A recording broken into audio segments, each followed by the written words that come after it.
They read in the Quran. Kam taraku min jannatin wa uyun. He said, how many were the gardens and the fountains they left behind? Wazu'in wa makamin kareem. And cornfields and monumental buildings. Wa ni'matin kanu fiha fakihin. And wealth and the amenities of life in which they took so much delight. What is the come? أَوْرَثْنَاهَا قَوْمًا آخَرِينَ. He said, thus other people were made to inherit these things. فَمَا بَقَتْ عَلَيْهِمُ السَّمَاءُ وَالْأَرْضُ وَمَا كَانُوا مُنْزَرِينَ. Neither the heavens nor the earth shed a tear for them, nor was respite given to them anymore. This is the warning Allah gives. How many were the gardens and the fountains they left behind? You go to Spain, the only thing you can see in Spain is the Alhambra, the Granada, whatever forefathers left. You see those monumental buildings. You see the fountains there. You see the fountains there. And the gardens laid out by our ancestors. There is nothing else to see in Spain except bullfights.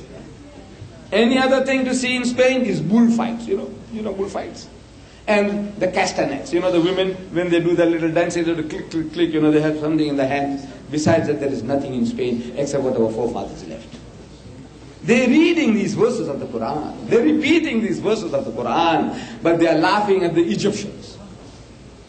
People of Firaun. You know, how many were the gardens and the fountains they left behind. And cornfields and monumental buildings. You see the fools, the Egyptians, they didn't learn. 8 plagues, 9 plagues, plagues after plagues Allah sent to them. Destroyed Firaun and his army. It's a big louse of fools. They didn't heed the warning. They didn't know that they were in the firing line themselves. You are in the firing line. They're laughing at the other fool. This is the nature of man, all of us. We laugh at the other fellow when we see that it is we who are in the mess.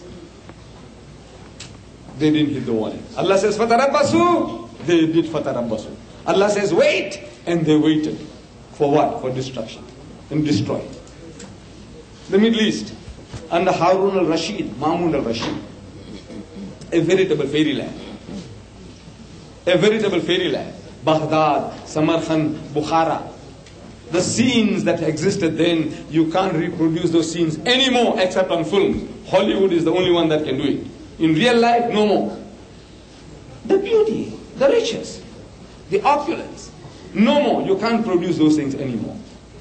On the borders were the Mongols, the Tatars, barbarians. We laughed at them. Fools. You know, those fools. What can you talk to them about Islam? What can they understand about Islam? The Spanish people, the Arabs reason. What can they understand about Islam? Pig eaters. These are all pig eaters. Who? The Spanish people. They are wine bibbers, drunkards. What can they understand about Islam? These Mongols, barbarians, what can they understand about Islam? This is the mentality. Allah says, "Fatarabbas." These Muslims are our brothers. They kept nice beards, better than mine. Yes, they prayed 5 times a day. They read the Subh, the Tasbih. They went for Hajj. They gave zakat. They didn't drink. They didn't gamble. They didn't dance.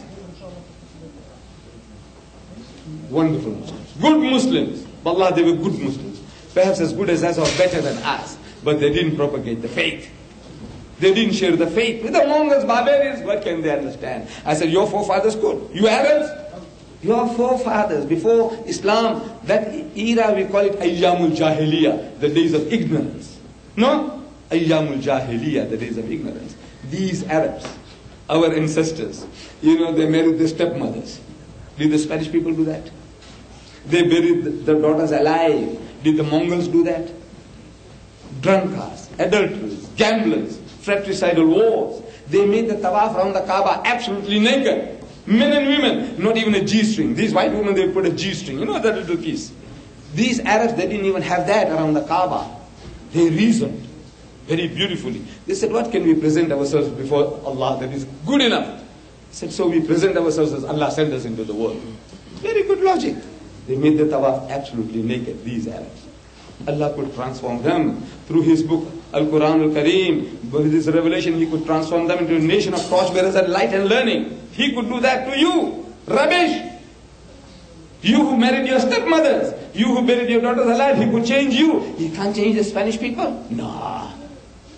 He can't change through Allah's kalam the Mongols? No. That's your mentality. Allah says, "Fatarabbasu," you wait. And they waited. You know, sometimes we misunderstand instructions. Allah says wait, it doesn't mean wait. It's a warning. Like somebody, a small boy here, 10-year, 12-year-old, suppose he's misbehaving and you give him a smack. So he tells you, he says, "Uncle, wait, I'll bring my big brother along."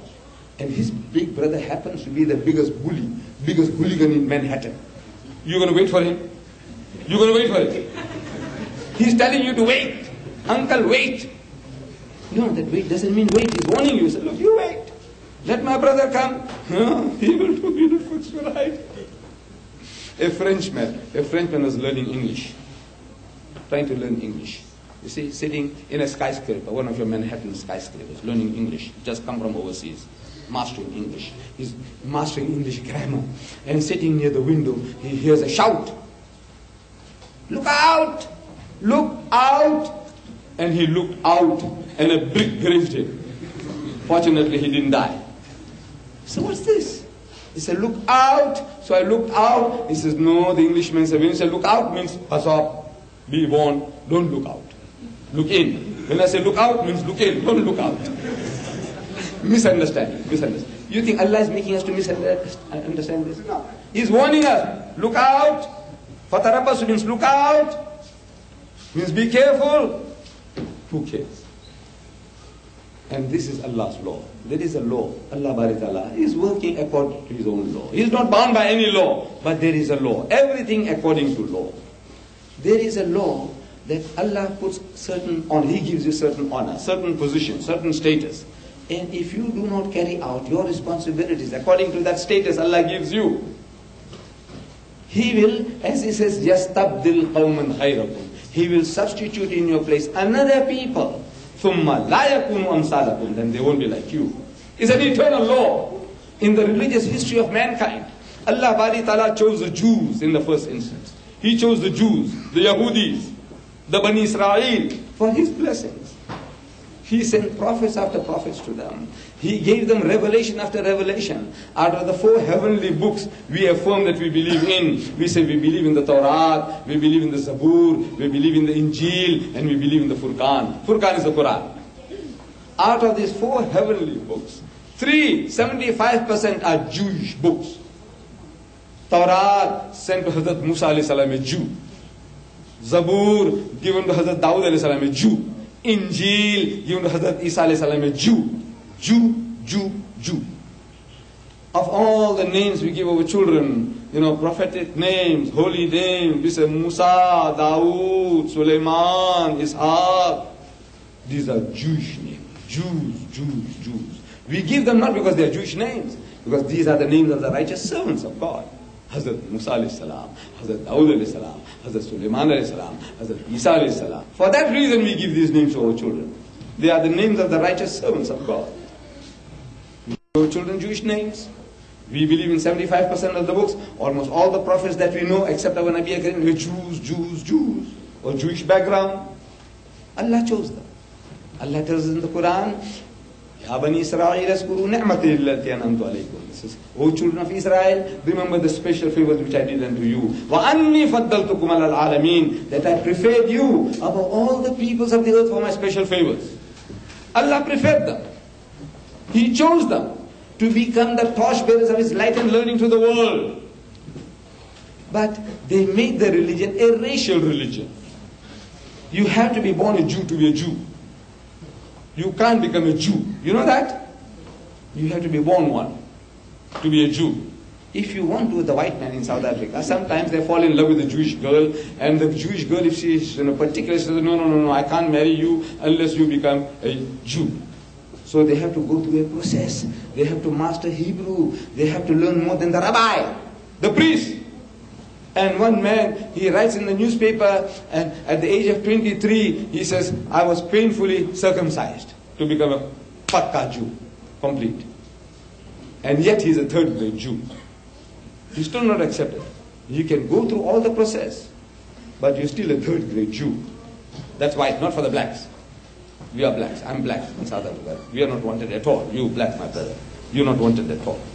The Arab is black in my country, if he's a Muslim. If it's a Lebanese Christian, he's white.